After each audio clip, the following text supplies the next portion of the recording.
ঈশ্বর নিজেই সব হয়েছেন কিনা তাই এত আকর্ষণ। ঈশ্বর যখন বস্তু তখন মন সবসময় টানে। হ্যাঁ, আজ আমি শ্রীকৃষ্ণকে নিয়েই গল্প বলতে চলেছি আপনাদের জন্য। গল্পটা পুরোটা শুনুন। ঈশ্বর কখন বস্তু হয়েছিলেন?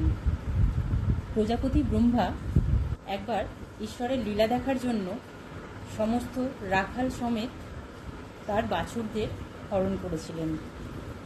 হরণ করার পর কৃষ্ণ যখন খুঁজতে যান যে সব বাছুরেরা রাখালরা কোথায় গেল, চারিপাশে খোঁজার পর কৃষ্ণ দেখলেন যে না, আমি বুঝতে পেরেছি এটা প্রজাপতি ব্রহ্মার কাজ। তারপর তিনি কি করলেন? তিনি একটা মায়া সৃষ্টি করলেন।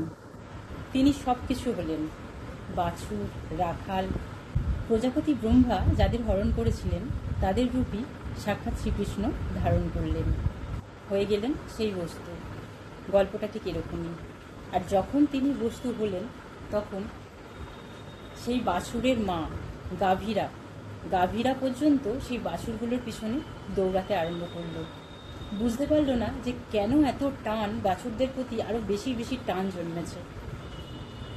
কারণটা এটাই যে শ্রীকৃষ্ণ নিজে তখন গাভী হয়েছে। আর গোপীরা যশোদামার বাড়ি যাওয়াই ছেড়ে দিলেন। কারণ কি?